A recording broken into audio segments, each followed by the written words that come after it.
justice. We want justice. Memories create చేసుకోవడానికి మేము sir request చేసింటే హోలీ రోజు కాలేజ్ పెట్టుకున్నాం సార్. పెట్టుకొని ఉంటే అక్కడ ఏం జరిగిందంటే అందరూ హోలీ ఆడటం జరిగింది సార్. సార్ మేడం రాకుండా మేము ఆడుకొని వచ్చి ఆడాం సార్. ముందు చల్లడం జరిగింది, సరదాగా ఆడుకున్నాం సార్. ఆడుకున్న సమయంలో వేరే సార్కి గిట్టని వాళ్ళు అవతల ఏరియా వాళ్ళు మాకు తెలియకుండా మా వీడియోస్ తీసి 1 hour ఆడింటే మేము SKLNS అమృతాలి కాలేజ్ కదిరి నుంచి వచ్చాము. ఇక్కడికి పుట్టపర్తి ఎస్పీ ఆఫీస్కి. ఇక్కడ మా సార్ మీద అన్యాయంగా కేసు పెట్టారు. ఇంకొకసారి ఎస్పీ మేడంకి రిక్వెస్ట్ చేస్తూ ఆ కేసు ఎంక్వైరీ చేసి నిజానిజాలు తెలుసుకొని మా సార్ మీద ఉన్న కేసుని కొట్టివేయాలని కోరుకుంటున్నాం మేడం. ప్లీజ్. మా సార్ దగ్గర ఏం తప్పు లేదు సార్. తప్పు లేకోకుండా కూడా కావాల్సి చేసింది కుట్ర సార్. ఇది వేరే వాళ్ళు చేసింది కుట్రతో సహా మా పిల్లల జీవితం ఇది చేసినారు సార్ వాళ్ళు. ఏం మా పిల్లలది తప్పు లేదు సార్. ఇప్పుడు ఏదో హోలీ జరుపుకున్నారు, అది కావాల్సి చేసింది పని సార్. అది లేని పెద్దోళ్ళకి లేని వాళ్ళకేమంత ఇది సార్. ఈ పిల్లలు ఎవరో పక్కన చేసినారు సార్. ఆ విషయం అయితే మా పిల్లల దగ్గర తప్పలేదు సార్. మాకు క్షమించి మా సార్ని విడుదల చేసింది సార్. లేకుంటే ఎందుకు వస్తాం మేము? ఏ విషయం దగ్గరికి మా సార్ మిస్బిహేవ్ చేశారంటున్నారు కదా. మిస్బిహేవ్ చేసినట్టయితే మాకు కానీ మా పేరెంట్స్ కానీ కేసు పెడతారు కదా. మా పేరెంట్స్కి ఎలాంటి ప్రాబ్లం లేనప్పుడు ఆ కాలనీ వాళ్ళకి ఏమవసరం. అదే కాకుండా మేము హోలీ జరుపుకుంటే సమయంలో మాకు తెలియకుండా మా వితౌట్ పర్మిషన్తో ఆ వీడియో వైరల్ చేశారు. ఇప్పుడు మా క్యారెక్టర్ మీద, మా సార్ క్యారెక్టర్ మీద అందరికీ బ్యాడ్ ఒపీనియన్ వచ్చింది. ఆ రైట్స్ వాళ్ళకి ఎవరిచ్చారు?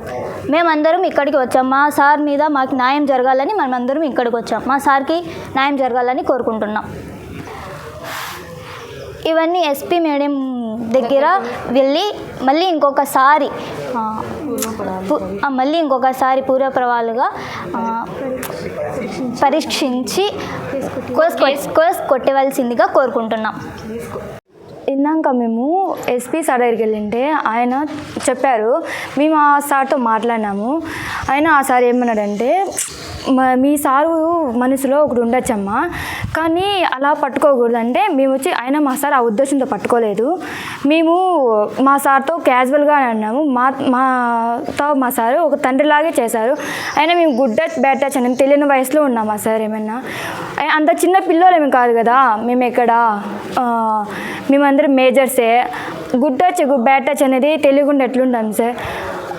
ఎత్తుకుని కానీ మా సారు ఓన్లీ హ్యాండ్స్ మాత్రమే పట్టుకున్నానని. మా అక్క సీనియర్ అక్క, ఆ అక్క లెగ్స్ పట్టుకొని తీసుకెళ్ళి అక్కడ పడేశారు అంతే. సీనియర్ అక్క దొర్లిచ్చి నా పైన బురద చల్లారు. ఫస్ట్ మా సార్ మీద మేమే బురద చల్లాము. ఆ తర్వాతే సార్ మా పైన బురద చల్లడానికి వచ్చారు. అంతేగాని మా సార్ దగ్గర బ్యాడ్ ఒపీనియన్ లేదు సార్. ప్లీజ్ సార్, మా సార్ కేసు కొట్టేయడానికి మనస్ఫూర్తిగా కోరుకుంటున్నాను సార్. కాలేజ్ నుంచి కదిరి అమృతవల్లి కాలేజ్ నుంచి వచ్చాము. మా సార్ని అన్యాయంగా వేరే అరెస్ట్ చేసి రిమాండ్కి పంపించారు. మాకు న్యాయం కావాలి. ఫస్ట్ ఆఫ్ ఆల్ ఆ రోజు ఏం జరిగిందంటే, మా సార్ గవర్నమెంట్ హాలిడే ఇవ్వడంతో మా సార్ హాలిడే ఇవ్వాలి అనుకున్నారు సార్. కానీ మేము రిక్వెస్ట్ చేయడంతో, ఫైనల్ ఇయర్ స్టూడెంట్స్ కాబట్టి మేము రిక్వెస్ట్ చేయడంతో సార్ ఒప్పుకున్నారు, పెట్టుకుందాం కాలేజ్. ఆ రోజు మార్నింగ్ సారు మేడం ఏమో ప్లంబింగ్ వర్క్ ఉంటే కాలేజ్లో చేసుకుంటా ఉంటే, కానీ మేము లాక్కొని వచ్చాం సార్ని ఆడటానికి. లాక్కొని వచ్చిన సమయంలో సరదాగా ఆడుకోవడం జరిగింది.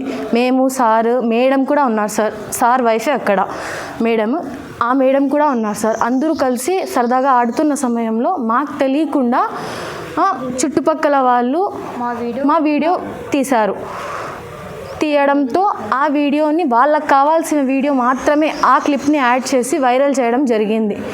దాంట్లో ఆ క్లిప్లో మా సార్ ఈ అమ్మాయి స్వాతి అనే అమ్మాయిని పట్టుకోవడం జరిగింది. పట్టుకొని బురదలోకి వేయడం జరిగింది. కానీ అక్కడ చూసిన విధంగా లేదు. అక్కడ మా సార్ ఎలాంటి వాడో మాకు తెలుసు సార్. మా పేరెంట్స్ కానీ మేము కానీ ఇస్తే కంప్లైంట్ మాత్రమే యాక్షన్ తీసుకోవాల్సిందిగా జరిగింది. కానీ అక్కడ ఎవరో కంప్లైంట్ ఇచ్చి మా ప్రమేయం లేకుండా మా వీడియోస్ తీసి వైరల్ చేసే హక్కు ఎవరిచ్చారు సార్ వాళ్ళకి? అందులో మా సారు అలాంటి వాడు కాదు మా సార్. మా తండ్రికి కూతురికి ఉన్న బాండింగ్ మా సార్కి మాకు ఉంది. ప్లీజ్ మా సార్కి బెయిల్ కేసు కొట్టేయాల్సిందిగా కోరుతున్నాం. Please sir, we want justice.